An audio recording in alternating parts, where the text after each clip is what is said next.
La France respectera-t-elle l'accord de Paris sur le climat ou bien allez-vous engager notre pays sur la voie du trumpisme énergétique?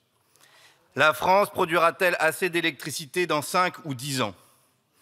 Les Français pourront-ils encore payer leurs factures d'électricité ou de gaz? Nos entreprises auront-elles accès à une électricité à prix stable et compétitif? Voilà les grandes questions dont nous allons décider par cette loi. Enfin, serait-on tenté de dire, car nous aurions dû avoir ce débat au plus tard en 2023, mais le gouvernement macroniste a préféré se mettre hors la loi en ne présentant pas la loi de programmation sur l'énergie et le climat qu'il aurait dû présenter. Et il faut dire qu'il était assez ridicule d'entendre tout à l'heure un ancien ministre se plaindre de l'attitude du ministre actuel sous la présidence d'un autre ancien ministre, sachant que la responsabilité des trois est à minima engagée compte tenu de leurs fonctions passées, présentes et peut-être futures.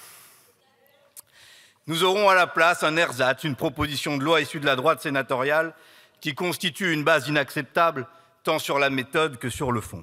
Nous avons commencé à y remédier en commission en la transformant, mais nous n'y sommes toujours pas. Nous n'avons pas d'étude d'impact, pas la discussion sur les enjeux fiscaux ou budgétaires, et sans même attendre le vote de notre Assemblée, le gouvernement s'est empressé de signer la semaine dernière un contrat avec la filière nucléaire au sujet d'un programme de nouveaux réacteurs que nous avions pourtant supprimé il y a 15 jours en commission. Avec la Macronie, c'est toujours la même méthode, le passage en force. Mais sur les retraites comme sur l'énergie, c'est toujours la marque des faibles.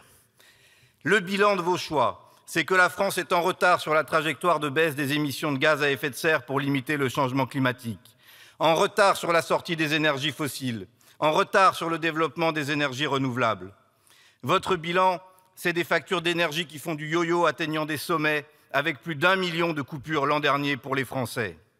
C'est toute l'économie dépendante du coût de l'énergie, des boulangers à la sidérurgie qui souffrent du manque de visibilité, de planification, de régulation.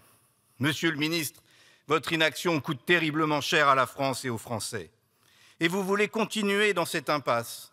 Ça suffit. Il y a urgence à faire tout autrement. Urgence à prendre le chemin de l'intérêt général, de la bifurcation énergétique, de la reconquête de la maîtrise publique de l'énergie, bien commun indispensable à tous et non marchandise comme les autres. L'intérêt général humain est clair. Il faut sortir des énergies fossiles pour tenir nos engagements climatiques. L'intérêt national va dans le même sens. Pétrole et gaz représentent encore les 2/3 de notre consommation d'énergie et plus de 60 à 70 milliards d'euros de déficit commercial chaque année. Il faut sortir de ces dépendances géopolitiques et énergétiques climaticides. Cela passe par une vraie planification écologique autour d'un triptyque clair, sobriété, efficacité énergétique, notamment par l'électrification, développement des énergies renouvelables pour garantir la sécurité d'approvisionnement. Mais le gouvernement fait tout le contraire. Au lieu de sobriété, vous suspendez les aides à la rénovation énergétique. Au lieu d'efficacité et d'électrification, vous mettez le leasing social pour les véhicules électriques sur courant alternatif. Au lieu de développer les renouvelables, vous voulez une loi centrée sur le nucléaire et dont les renouvelables ne seraient qu'une variable d'ajustement. Heureusement, jusqu'ici, nous avons mis votre plan en échec en commission. Par nos victoires, nous avons fait la démonstration qu'une autre politique énergétique est possible, qu'une autre majorité sur ce texte est possible si nous continuons dans cette voie cette semaine. Nous avons rétabli le principe d'un objectif ferme de réduction des émissions de gaz à effet de serre, car la lutte contre le changement climatique n'est pas une option ni une opinion parmi d'autres. Nous avons supprimé le programme de nouveau nucléaire et préservé l'article sur les énergies renouvelables électriques. Nous avons, pour une politique énergétique véritablement souveraine et juste, pour protéger le pouvoir d'achat des Français, fait voter plusieurs amendements qui tirent les leçons de l'échec du marché de l'énergie, par exemple pour le retour d'EDF en établissement public, pour le rétablissement des tarifs réglementés du gaz et le renforcement de ceux de l'électricité. Mais vous vous entêtez à vouloir revenir à un texte qui dirait en somme tout pour le nucléaire, rien pour les renouvelables, tout par le marché, rien pour le service public. Monsieur le ministre, on se demande même si ce n'est pas le Rassemblement national qui a écrit certains de vos amendements. Tout cela parce que vous êtes otage de la droite sénatoriale et de ses relais jusqu'au gouvernement. Vous voulez sacrifier l'intérêt du pays et sa politique énergétique à de petits calculs politiciens à courte vue. Mais à ce que je sache, ni Madame Le Pen, ni M. Retailleau ne sont encore Premier ministre ni ministre de l'Énergie. Alors c'est l'heure des choix, collègues macronistes, si vous étiez là. Vous n'êtes pas obligés de courir derrière la droite sénatoriale et le Rassemblement national. Avez-vous vraiment l'intention de chercher une majorité avec le Rassemblement national qui prétend construire 40 EPR2 en 20 ans quand on n'est même pas sûr qu'EDF puisse en construire 6? Exploiter les gaz de schiste, noyer des vallées entières pour construire des barrages par dizaines comme il l'a assumé sans honte en commission. Allez-vous faire le choix du trumpisme énergétique en mendiant les voix des climato-sceptiques qui siègent à l'extrême droite de cet hémicycle? Ou allez-vous faire le choix de la raison, de la décarbonation, de l'accord de Paris, en rejoignant les positions que nous défendons, sobriété, efficacité, énergie renouvelable? Collègues, quelle que soit notre opinion sur le nucléaire, le programme de nouveaux réacteurs nucléaires n'a rien à faire dans une loi de programmation à horizon de 2035 comme celle-ci. C'est un fait. Notre opinion est connue.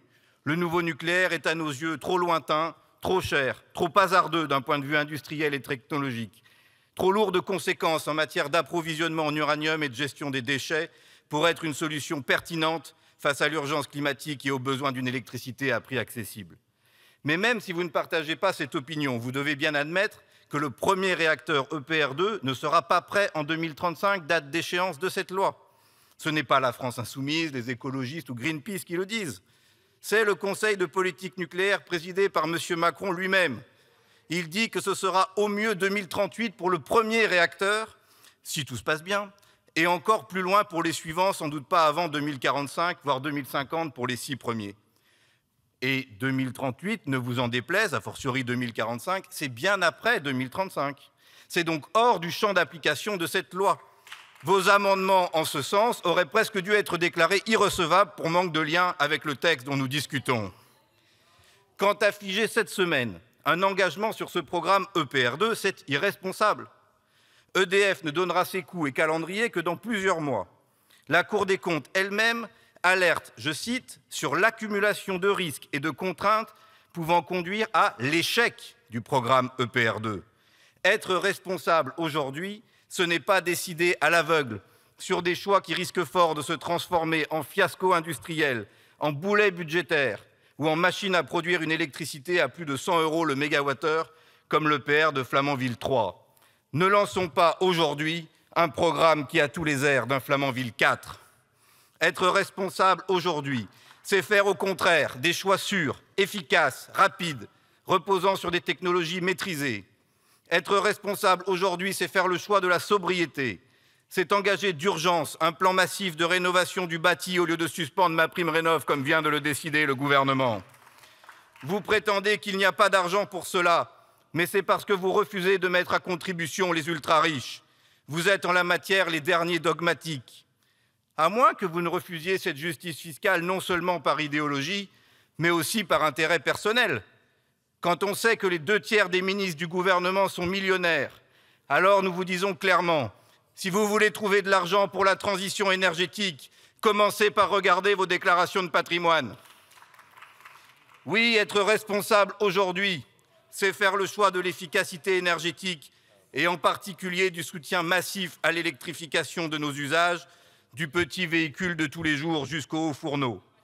Oui, nous devons maîtriser les usages de l'énergie pour réduire notre consommation globale, mais en parallèle, nous devons augmenter notre recours à l'électricité renouvelable pour remplacer le pétrole, le charbon, le gaz et leurs émissions de gaz à effet de serre. Et je veux le dire ici clairement, non, le problème de la France n'est pas de produire trop d'électricité aujourd'hui. Le problème de la France est qu'elle est en retard sur la hausse de la consommation d'électricité dont le pays et le climat ont besoin. Le problème de la France, c'est de ne pas être sûr de produire assez d'électricité demain, car elle dépend d'un parc nucléaire qui vieillit, qui a vocation à fermer, et peut-être même brutalement, si l'autorité de sûreté nucléaire n'autorise pas sa prolongation. Être responsable aujourd'hui, c'est faire clairement le choix du développement des énergies renouvelables électriques comme thermiques pour remplacer les énergies fossiles rapidement. Alors le Premier ministre nous dit que l'énergie française doit être compétitive, abondante, décarbonée et souveraine. Chiche. Dans ce cas, le bon choix, c'est les renouvelables. Les renouvelables sont compétitives et c'est le nouveau nucléaire qui coûtera beaucoup plus cher. Les renouvelables sont abondantes et c'est elles dont la croissance potentielle est la plus rapide dans les années qui viennent. Les renouvelables sont décarbonées et en plus elles ne produisent pas de déchets radioactifs pour des milliers d'années. Les renouvelables sont la garantie de notre souveraineté si le gouvernement veut bien donner la visibilité et les protéger de la concurrence déloyale, car planification énergétique et politique industrielle doivent enfin aller de pair. Aujourd'hui, l'absence de planification, le retard dans la publication de la PPE3 menacent des filières industrielles entières comme l'éolien en mer, où General Electric a déjà supprimé 800 emplois dans mon département de Loire-Atlantique. Je me réjouis que nous ayons adopté de façon transpartisane un amendement pour confirmer l'objectif de 18 gigawatts d'éolien en mer d'ici 2035.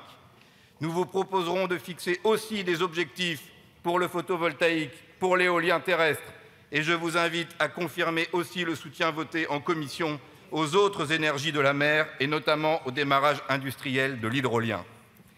Collègues, refuser les énergies renouvelables comme le font le Rassemblement national ou la droite, c'est uniquement préparer la France soit à ne pas sortir des énergies fossiles, soit à manquer d'électricité. Refuser les énergies renouvelables, c'est un crime contre l'intérêt du pays. C'est avoir demain des coupures d'électricité et signer Marine Le Pen.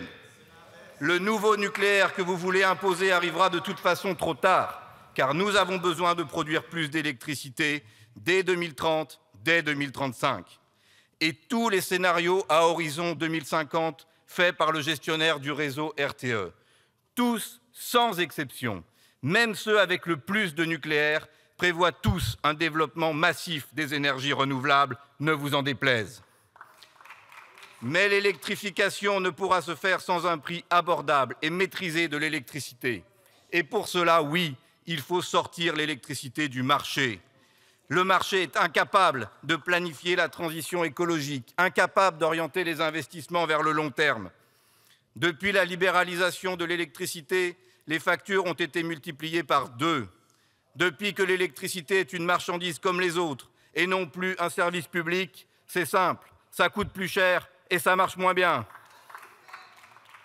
Les directives européennes, la loi NOM, la privatisation de GDF, la transformation d'EDF en société anonyme n'ont fait qu'organiser l'impuissance publique en matière énergétique, jusqu'à risquer la privatisation de nos barrages.